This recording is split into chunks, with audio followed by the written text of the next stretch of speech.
Évangile de Luc, chapitre 13. En ce même temps, quelques personnes qui se trouvaient là racontaient à Jésus ce qui était arrivé à des Galiléens, dont Pilate avait mêlé le sang avec celui de leur sacrifice. Il leur répondit, « Croyez-vous que ces Galiléens fussent de plus grands pécheurs que tous les autres Galiléens, parce qu'ils ont souffert de la sorte? Non, je vous le dis, mais si vous ne vous repentez, vous périrez tous également. Ou bien ces 18 personnes sur qui est tombée la tour de Siloé et qu'elle a tuées, croyez-vous qu'elles fussent plus coupables que tous les autres habitants de Jérusalem? Non, je vous le dis. Mais si vous ne vous repentez, vous périrez tous également. » Il dit aussi cette parabole. Un homme avait un figuier planté dans sa vigne. Il vint pour y chercher du fruit, et il n'en trouva point. Alors il dit au vigneron, « Voilà 3 ans que je viens chercher du fruit à ce figuier, et je n'en trouve point. Coupe-le. Pourquoi occupe-t-il la terre inutilement ?» Le vigneron lui répondit, « Seigneur, laisse-le encore cette année. Je creuserai tout autour et j'y mettrai du fumier. Peut-être à l'avenir donnera-t-il du fruit, sinon tu le couperas. » Jésus enseignait dans une des synagogues le jour du Shabbat. Et voici, il y avait là une femme possédée d'un esprit qui la rendait infirme depuis 18 ans. Elle était courbée et ne pouvait pas du tout se redresser. Lorsqu'il la vit, Jésus lui adressa la parole et lui dit, « Femme, tu es délivrée de ton infirmité. » Et il lui imposa les mains. À l'instant, elle se redressa et glorifia Dieu. Mais le chef de la synagogue, indigné de ce que Jésus avait opéré cette guérison un jour de Shabbat, dit à la foule, « Il y a 6 jours pour travailler. Venez donc vous faire guérir ces jours-là, et non pas le jour du Shabbat. » « Hypocrite, lui répondit le Seigneur, est-ce que chacun de vous, le jour du Shabbat, ne détache pas de la crèche son bœuf ou son âne pour le mener boire? Et cette femme, qui est une fille d'Abraham, et que Satan tenait liée depuis 18 ans, ne fallit-il pas la délivrer de cette chaîne le jour du Shabbat ?» Tandis qu'il parlait ainsi, tous ses adversaires étaient confus, et la foule se réjouissait de toutes les choses glorieuses qu'il faisait. Il dit encore, « À quoi le royaume de Dieu est-il semblable? Et à quoi le comparerai-je? Il est semblable à un grain de sénévé, qu'un homme a pris et jeté dans son jardin. Il pousse, devient un arbre, et les oiseaux du ciel habitent dans ses branches. » Il dit encore, « À quoi comparerai-je le royaume de Dieu? Il est semblable à du levain qu'une femme a pris et mis dans 3 mesures de farine pour faire lever toute la pâte. » Jésus traversait les villes et les villages, enseignant et faisant route vers Jérusalem.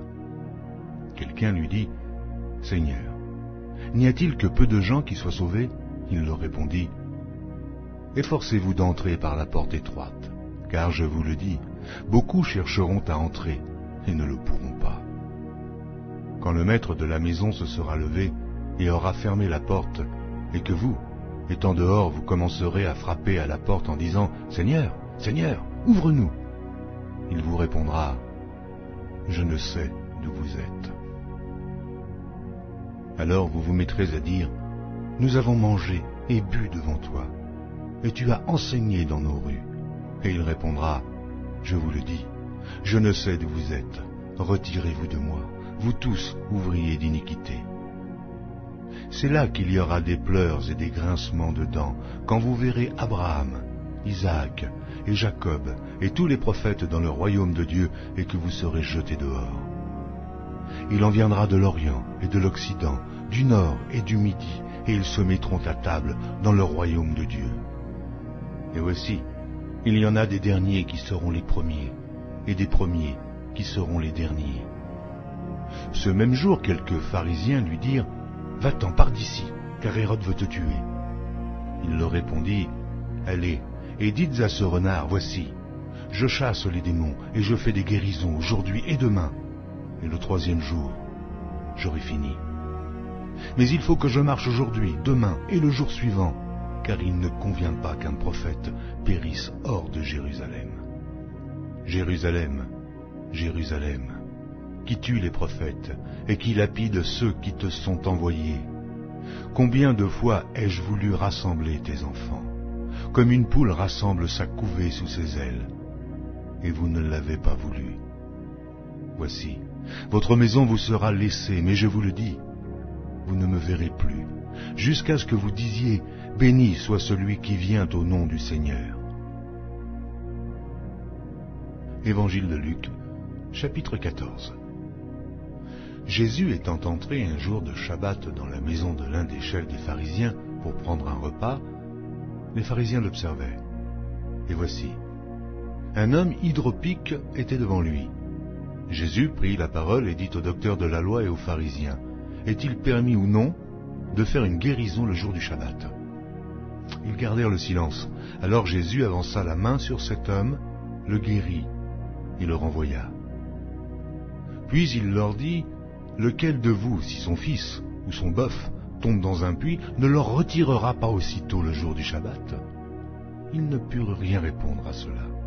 Il adressa ensuite une parabole aux conviés, en voyant qu'ils choisissaient les premières places, et il leur dit, lorsque tu seras invité par quelqu'un à des noces, ne te mets pas à la première place, de peur qu'il n'y ait parmi les invités une personne plus considérable que toi, et que celui qui vous a invité l'un et l'autre ne vienne te dire « cède ta place à cette personne-là ».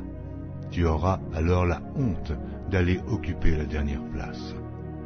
Mais lorsque tu seras invité, va te mettre à la dernière place, afin que, quand celui qui t'a invité viendra, il te dise « Mon ami, monte plus haut ». Alors cela te fera honneur devant tous ceux qui seront à table avec toi. Car quiconque s'élève sera abaissé, et quiconque s'abaisse sera élevé. Il dit aussi à celui qui l'avait invité, lorsque tu donnes à dîner ou à souper, n'invite pas tes amis, ni tes frères, ni tes parents, ni des voisins riches, de peur qu'ils ne t'invitent à leur tour et qu'on ne te rende la pareille.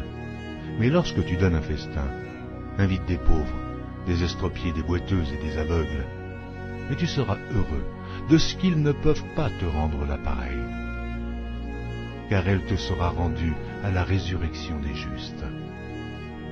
Un de ceux qui étaient à table, après avoir entendu ces paroles, dit à Jésus, « Heureux celui qui prendra son repas dans le royaume de Dieu. » Et Jésus lui répondit, « Un homme donna un grand souper, et il invita beaucoup de gens.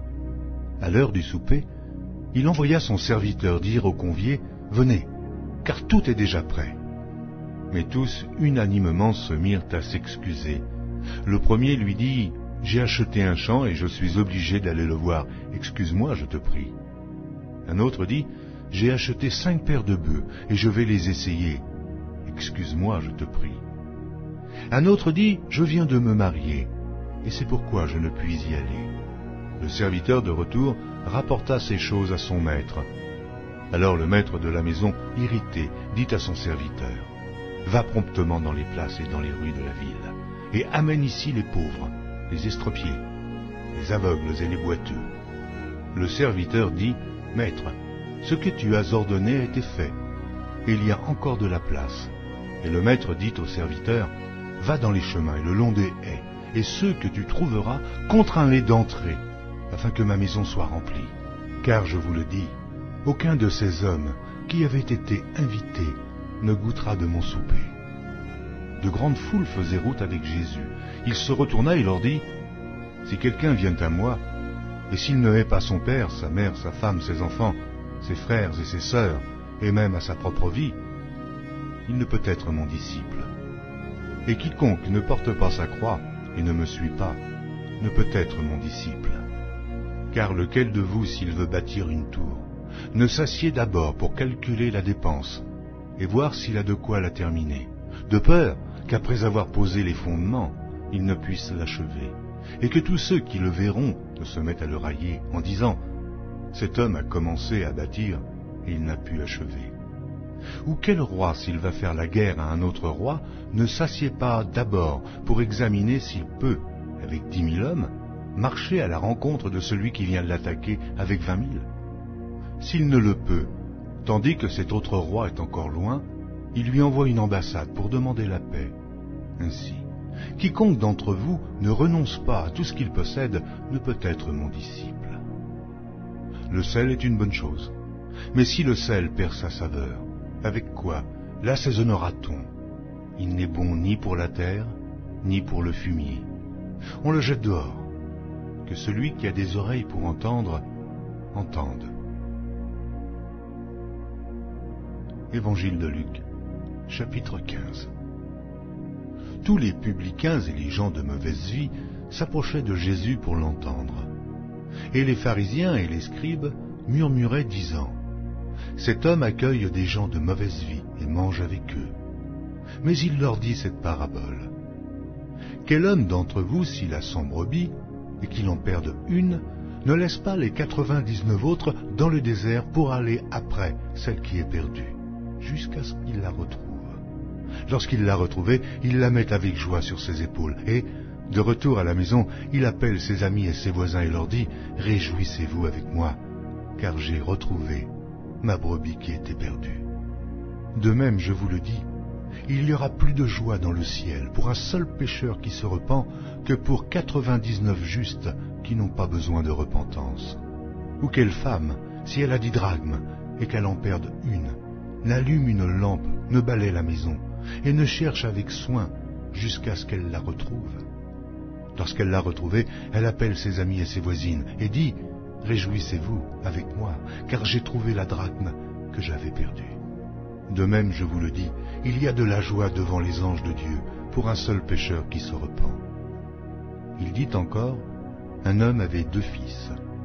Le plus jeune dit à son père: Mon père, donne-moi la part de bien qui doit me revenir, et le père leur partagea son bien. Peu de jours après, le plus jeune fils, ayant tout ramassé, partit pour un pays éloigné, où il dissipa son bien en vivant dans la débauche. Lorsqu'il eut tout dépensé, une grande famine survint dans ce pays, et il commença à se trouver dans le besoin. Il alla se mettre au service d'un des habitants du pays, qui l'envoyait dans ses champs garder les pourceaux. Oh, il aurait bien voulu se rassasier de carouge que mangeaient les pourceaux, mais personne ne lui en donnait. Étant rentré en lui-même, il se dit: Combien de mercenaires chez mon père ont du pain en abondance, et moi, ici je meurs de faim. Je me lèverai, j'irai vers mon père, et je lui dirai: Mon père, j'ai péché contre le ciel et contre toi, et je ne suis plus digne d'être appelé ton fils. Traite-moi comme l'un de tes mercenaires. Et il se leva et alla vers son père. Comme il était encore loin, son père le vit et fut ému de compassion. Il courut se jeter à son cou et le baisa. Le fils lui dit: Mon père, j'ai péché contre le ciel et contre toi. Je ne suis plus digne d'être appelé ton fils. Mais le père dit à ses serviteurs: Apportez vite la plus belle robe et l'enrevêtez. Mettez-lui un anneau au doigt et des souliers aux pieds. Amenez le veau gras et tuez-le. Mangeons et réjouissons-nous. Car mon fils que voici était mort, et il est revenu à la vie. Il était perdu, et il est retrouvé. Et ils commencèrent à se réjouir. Or, le fils aîné était dans les champs. Lorsqu'il revint et approcha de la maison, il entendit la musique et les danses. Il appela un des serviteurs et lui demanda ce que c'était. Ce serviteur lui dit: Ton frère est de retour, et, parce qu'il l'a retrouvé en bonne santé, ton père a tué le veau gras. Il se mit en colère et ne voulut pas entrer. Son père sortit et le pria d'entrer. Mais il répondit à son père: Voici, il y a tant d'années que je te sers, sans avoir jamais transgressé tes ordres, et jamais tu ne m'as donné un chevreau pour que je me réjouisse avec mes amis. Et quand ton fils est arrivé, celui qui a mangé ton bien avec des prostituées, c'est pour lui que tu as tué le veau gras? Mon enfant, lui dit le père, tu es toujours avec moi, et tout ce que j'ai est à toi. Mais il fallait bien s'égayer et se réjouir, parce que ton frère que voici était mort, et qu'il est revenu à la vie, parce qu'il était perdu, et qu'il est retrouvé. Évangile de Luc, chapitre 16. Jésus dit à ses disciples: Un homme riche avait un économe qui lui fut dénoncé comme dissipant ses biens. Il l'appela et lui dit: Qu'est-ce que j'entends dire de toi? Rends compte de ton administration, car tu ne pourras plus administrer mes biens. L'économe dit en lui-même, « Que ferai-je, puisque mon maître m'ôte l'administration de ses biens? Travailler à la terre, je ne le puis. Mendier, j'en ai honte. Je sais ce que je ferai, pour qu'il y ait des gens qui me reçoivent dans leur maison quand je serai destitué de mon emploi. » Et, faisant venir chacun des débiteurs de son maître, il dit au premier, « Combien dois-tu à mon maître? » « 100 mesures d'huile, répondit-il. Et il lui dit, « Prends ton billet, assieds-toi vite et écris 50. » Il dit ensuite à un autre, « Et toi, combien dois-tu? » 100 mesures de blé, répondit-il. Et il lui dit, « Prends ton billet et écris 80. » Le maître loua l'économe infidèle de ce qu'il avait agi prudemment, car les enfants de ce siècle sont plus prudents à l'égard de leurs semblables que ne le sont les enfants de lumière. Et moi je vous dis, faites-vous des amis avec les richesses injustes, pour qu'ils vous reçoivent dans les tabernacles éternels, quand elles viendront à vous manquer. Celui qui est fidèle dans les moindres choses, l'est aussi dans les grandes. Et celui qui est injuste dans les moindres choses, l'est aussi dans les grandes. Si donc vous n'avez pas été fidèle dans les richesses injustes, qui vous confiera les véritables? Et si vous n'avez pas été fidèle dans ce qui est à autrui, qui vous donnera ce qui est à vous? Nul serviteur ne peut servir deux maîtres, car ou il haïra l'un et aimera l'autre, ou il s'attachera à l'un et méprisera l'autre. Vous ne pouvez servir Dieu et Mammon. Les pharisiens qui étaient avares écoutaient aussi tout cela, et ils se moquaient de lui.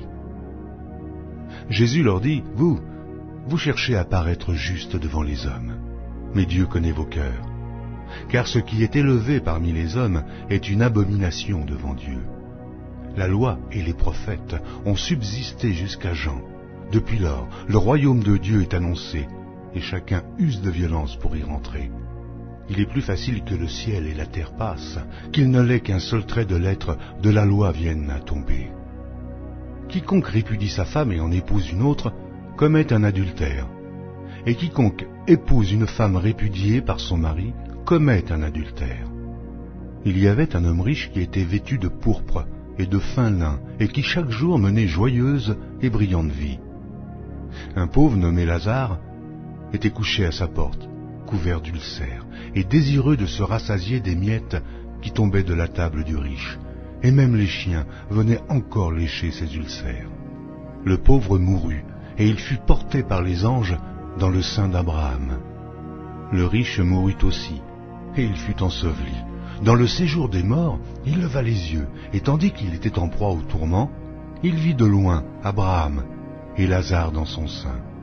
Il s'écria, « Père Abraham, aie pitié de moi, et envoie Lazare pour qu'il trempe le bout de son doigt dans l'eau et me rafraîchisse la langue, car je souffre cruellement dans cette flamme. » Abraham répondit, « Mon enfant, souviens-toi que tu as reçu tes biens pendant ta vie, et que Lazare a eu les maux pendant la sienne. Maintenant il est ici consolé, et toi tu souffres. D'ailleurs, il y a entre nous et vous un grand abîme, afin que ceux qui voudraient passer d'ici vers vous, ou de là vers nous, ne puissent le faire. » Le riche dit, « Je te prie donc, père Abraham, d'envoyer Lazare dans la maison de mon père, car j'ai 5 frères. C'est pour qu'il leur atteste ces choses, afin qu'ils ne viennent pas aussi dans ce lieu de tourment. » Abraham répondit, « Ils ont Moïse et les prophètes, qu'ils les écoutent. » Et il dit, « Non, père Abraham, mais si quelqu'un des morts va vers eux, ils se repentiront. » Et Abraham lui dit, « S'ils n'écoutent pas Moïse et les prophètes, ils ne se laisseront pas persuader quand même quelqu'un des morts ressusciterait. » Évangile de Luc, chapitre 17. Jésus dit à ses disciples, « Il est impossible qu'il n'arrive pas des scandales, mais malheur à celui par qui ils arrivent. Il vaudrait mieux pour lui qu'on mît à son cou une pierre de moulin et qu'on le jetât dans la mer, que s'il scandalisait un de ses petits. Prenez garde à vous-même. Si ton frère a péché, reprends-le, et s'il se repent, pardonne-lui. Et s'il a péché contre toi 7 fois dans un jour, et que 7 fois il revienne à toi disant « Je me repens », tu lui pardonneras. » Les apôtres dirent au Seigneur « Augmente-nous la foi. » Et le Seigneur dit « Si vous aviez la foi comme un grain de sénévé, vous diriez à ce sycomore, déracine-toi et plante-toi là dans la mer, et il vous obéirait. Qui de vous, ayant un serviteur qui laboure ou paie les troupeaux, lui dira quand il revient des champs, approche vite et mets-toi à table? Ne lui dira-t-il pas au contraire, prépare-moi à souper, ceins-toi et sers-moi jusqu'à ce que j'aie mangé et bu. Après cela, toi, tu mangeras et boiras. Doit-il de la reconnaissance à ce serviteur parce qu'il a fait ce qui lui était ordonné? Vous de même. Quand vous avez fait tout ce qui vous a été ordonné, dites, nous sommes des serviteurs inutiles. Nous avons fait ce que nous devions faire. Jésus, se rendant à Jérusalem, passa entre la Samarie et la Galilée. Comme il entrait dans un village, 10 lépreux vinrent à sa rencontre. Se tenant à distance, ils élevèrent la voix et dirent, Jésus, Maître, aie pitié de nous. Dès qu'il les eut vus, il leur dit, allez vous montrer au sacrificateur. Et, pendant qu'ils y allaient, il arriva qu'ils furent guéris. Et l'un d'eux, se voyant guéri, revint sur ses pas, glorifiant Dieu à haute voix. Il tomba sur sa face aux pieds de Jésus et lui rendit grâce. C'était un Samaritain.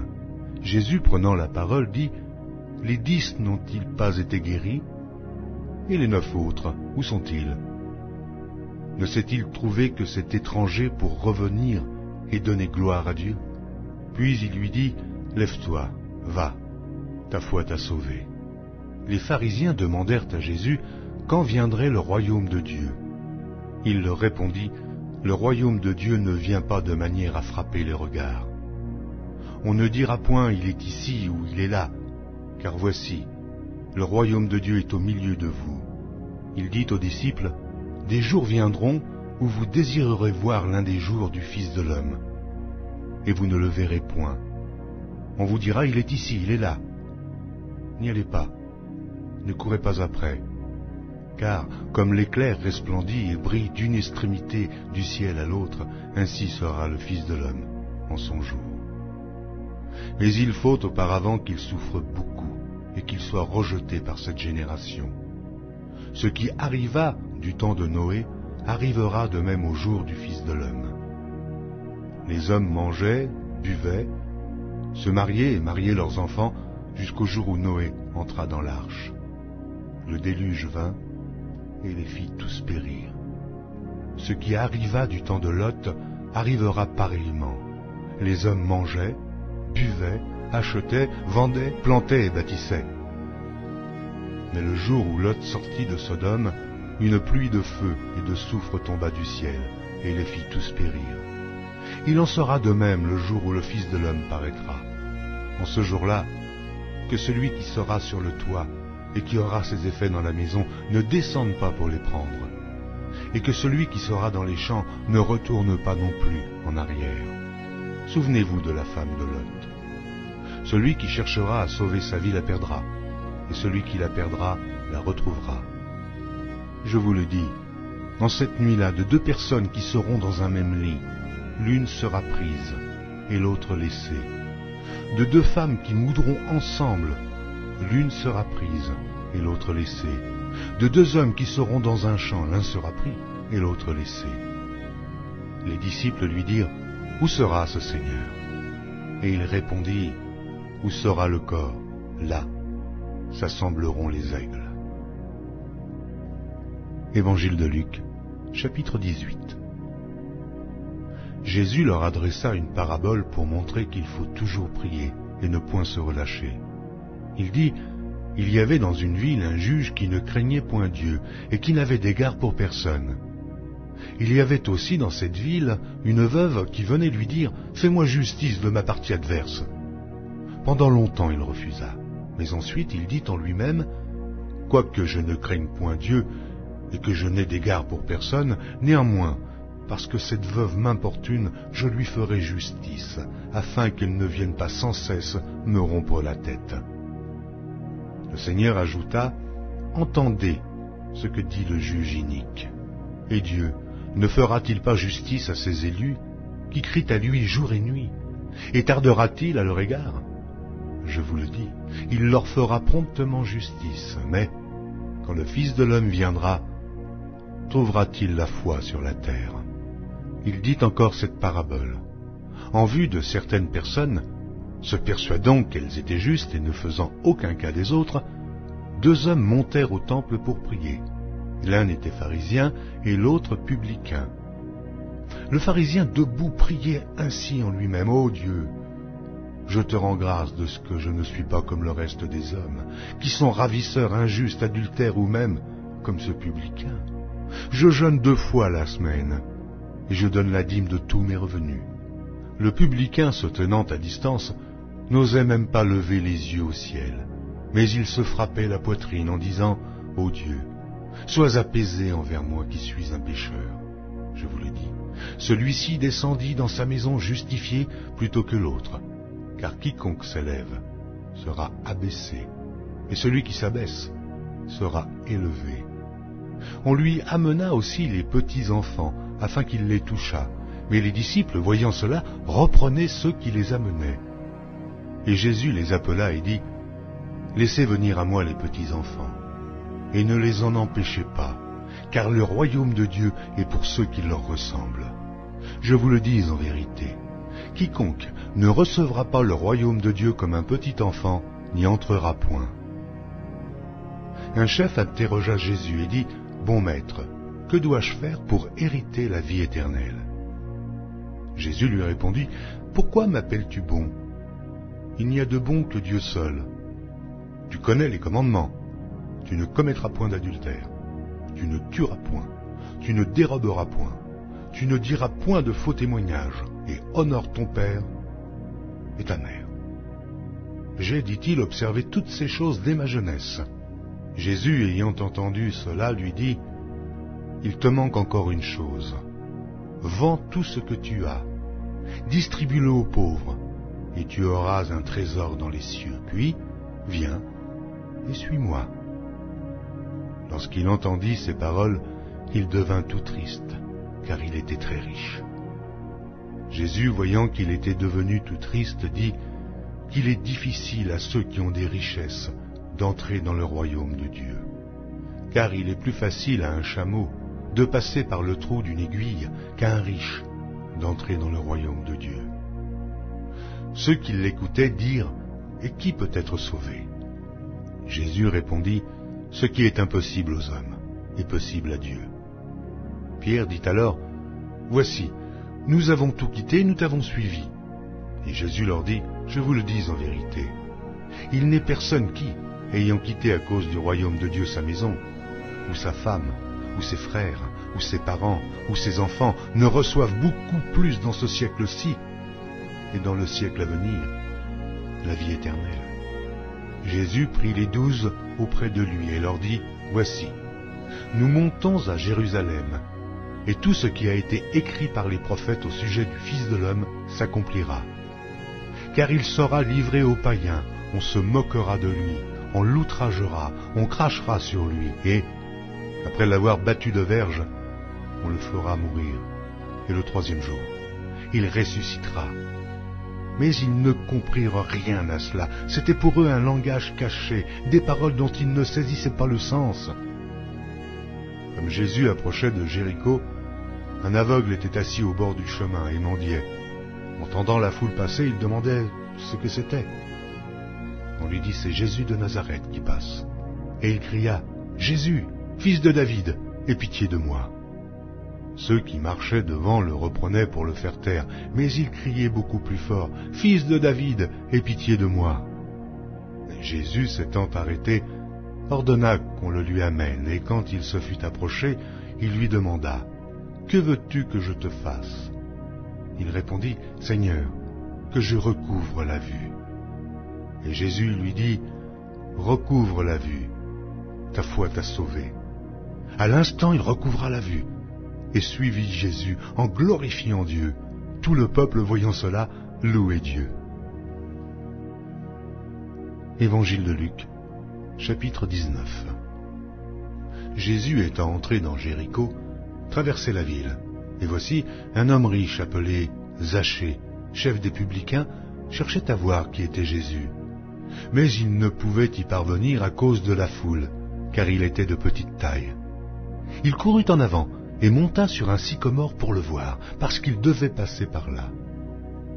Lorsque Jésus fut arrivé à cet endroit, il leva les yeux et lui dit, « Zachée, hâte-toi de descendre, car il faut que je demeure aujourd'hui dans ta maison. » Zachée se hâta de descendre et le reçut avec joie.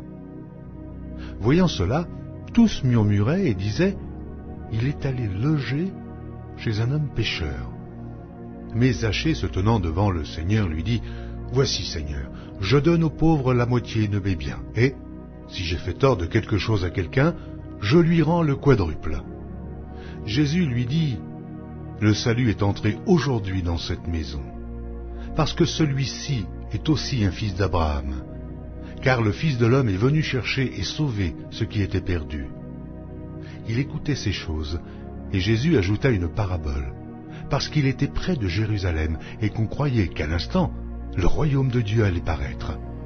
Il dit donc, un homme de haute naissance s'en alla dans un pays lointain pour se faire investir de l'autorité royale et revenir ensuite. Il appela 10 de ses serviteurs, leur donna 10 mines et leur dit, « Faites-les valoir jusqu'à ce que je revienne. » Mais ses concitoyens le haïssaient, et ils envoyèrent une ambassade après lui pour dire, « Nous ne voulons pas que cet homme règne sur nous. » Lorsqu'il fut de retour, après avoir été investi de l'autorité royale, il fit appeler auprès de lui les serviteurs auxquels il avait donné l'argent, afin de connaître comment chacun l'avait fait valoir.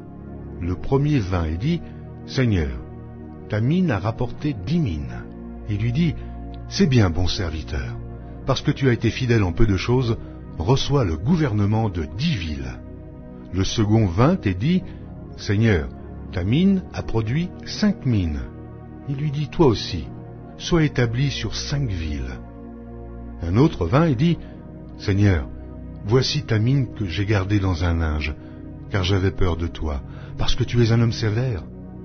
Tu prends ce que tu n'as pas déposé, et tu moissonnes ce que tu n'as pas semé. » Il lui dit, « Je te juge sur tes paroles, méchant serviteur. Tu savais que je suis un homme sévère, prenant ce que je n'ai pas déposé, et moissonnant ce que je n'ai pas semé. Pourquoi donc n'as-tu pas mis mon argent dans une banque, afin qu'à mon retour je le retirasse avec intérêt ?»